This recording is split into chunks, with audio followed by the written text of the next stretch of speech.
You think you know Magic Kingdom. You don't. In the next 10 minutes, I'm going to show you the city you're standing on top of, the castle built on a swamp, the colors designed to be invisible, and the smell machines that decide what you crave for dinner. We're going underground, actually underground, into the Utilidors. We're going inside the engineering of the Haunted Mansion stretching room. We're going to decode the names on every Main Street window. And we're going to debunk every myth you've ever heard about pentagrams, cryogenic pipes, and Walt's frozen body. This is the theme park that's lying to you. And once you see it, you can never unsee it. Magic Kingdom looks like a turn-of-the-century town and a fairy tale kingdom. It is, in fact, both of those things, and it is also a roof. When Walt Disney was planning Florida, he ordered one specific thing. He never again wanted to see a cowboy crossing Tomorrowland to get to work, so they built a city underneath the park. Reedy Creek was low, the water table was high, and they did not excavate down. They built up. The guest level you walk on is approximately 1 story above real ground. Below it, it's pure infrastructure. Tunnels color-coded by land, plumbing, electrical data, trash vacuums, kitchens, dress rooms, parade marshalling, all running under your feet, 24 hours a day. That is why you never see a costume break. That is why you never see a forklift.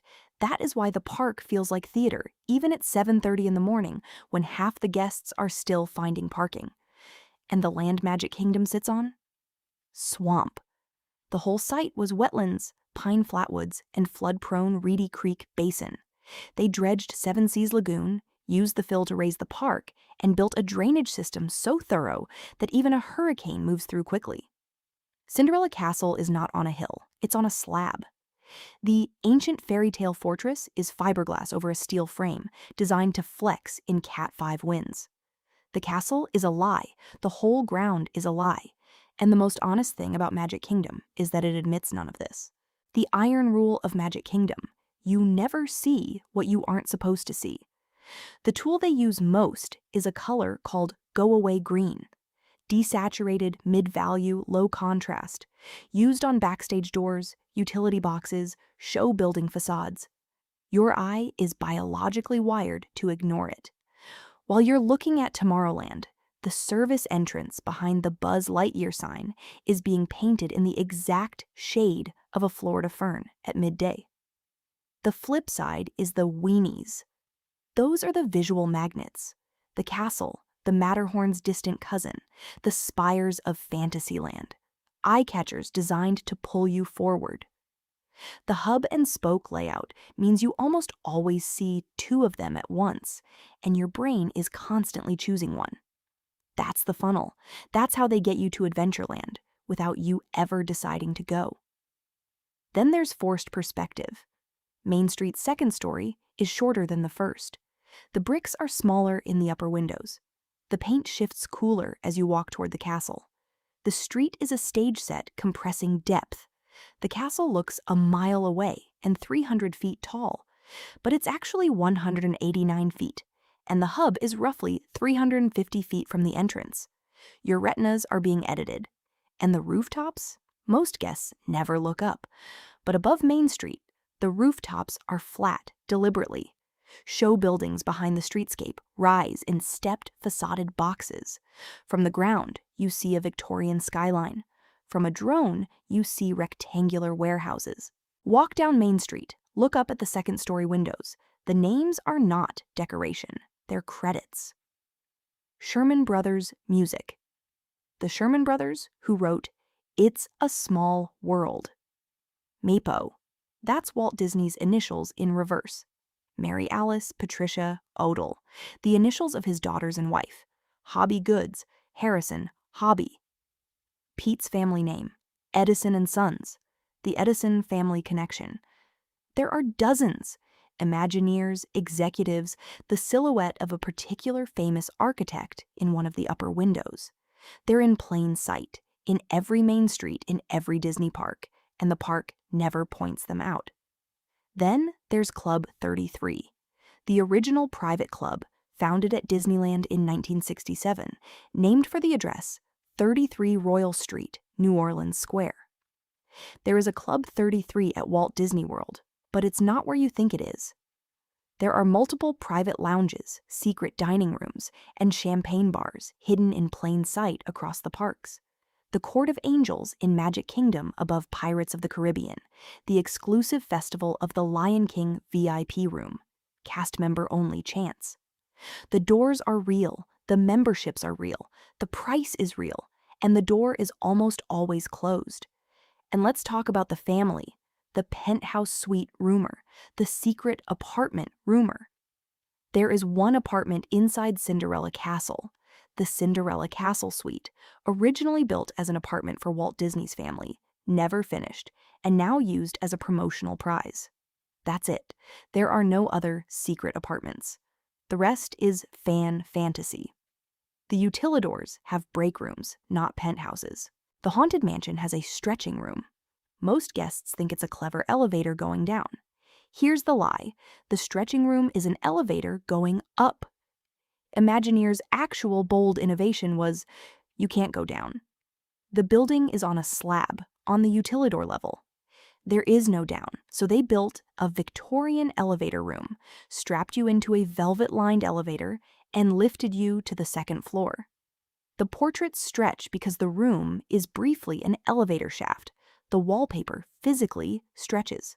The doors open, and you walk one floor up, but the narration tells you you're descending into the crypt. It's a 5-floor illusion accomplished with a 1-floor elevator. Then there's the real engineering gem. The stretching room has a load-bearing ceiling trick.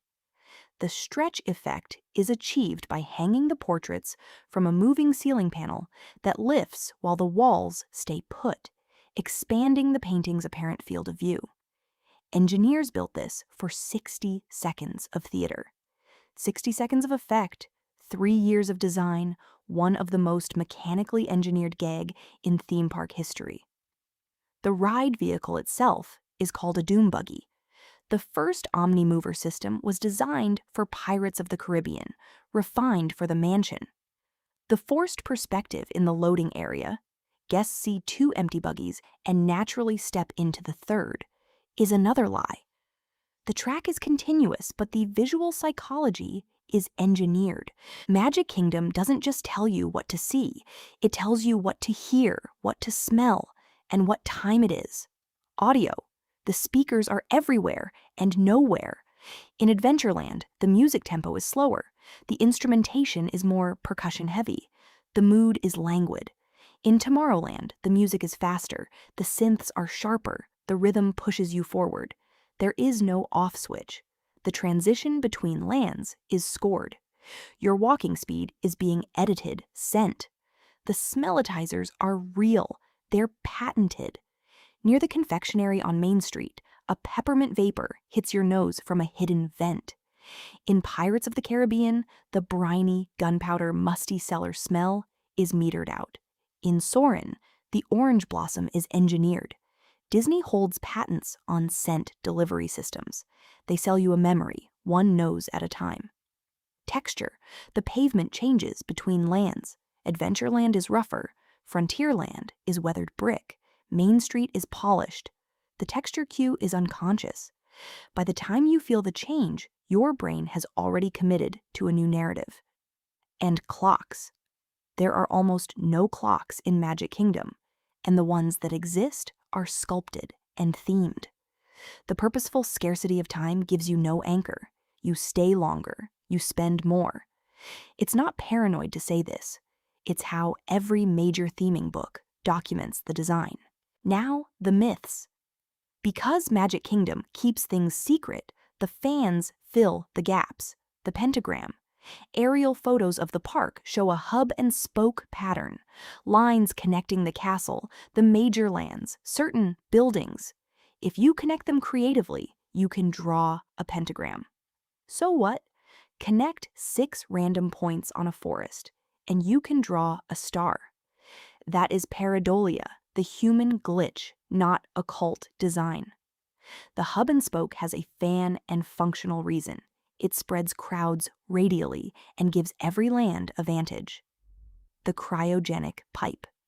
Walt Disney's body is not stored under the park. Walt was cremated in 1966. The family has confirmed it. The Utilidors carry water, sewage, and electrical. Disney holds the original patents on the cryogenic idea, but they are not being used. There is no frozen Walt. The cemetery at the berm. Florida has real cemeteries. Reedy Creek's land acquisition was a documented, regulated process. There are no clandestine graves inside Magic Kingdom. The only visible graves are the scenic ones outside the Haunted Mansion. Themed tombstones with names of Imagineers and jokes written on them. The bodies under the Utilidors. Some construction accidents did happen during the 1969-1971 build. That's tragic, not mysterious. Florida law requires documented handling of any remains found. There are no catacombs under Main Street. The secret apartment. The Cinderella Castle Suite exists. It's real. It's in the upper spire. It's marketed as a prize. There is no other apartment.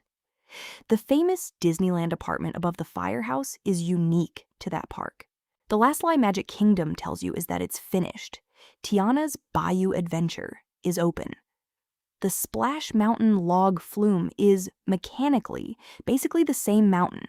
The drops, the trough, the lift hill, but the entire story, the animatronics, the soundtrack, the smell profile, all of it has been reskinned. The park didn't rebuild the ride. It rewrote the book. Lightning Lane Multipass has replaced Genie Plus in 2025.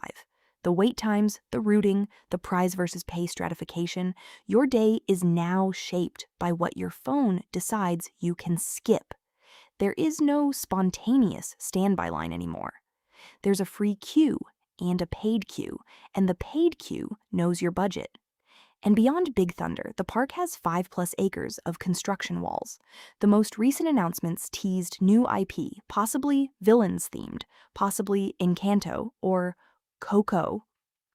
The blue sky isn't blue yet, but the earth is moving. Magic Kingdom will keep lying to you. Smarter, kinder, more immersive lies. The Utilidors will get faster. The smellitizers will get more precise. The speakers will get better at ignoring you. Stay tuned. Magic Kingdom is the most beautiful deception ever built, and knowing how it works doesn't make it less magical. It makes it more.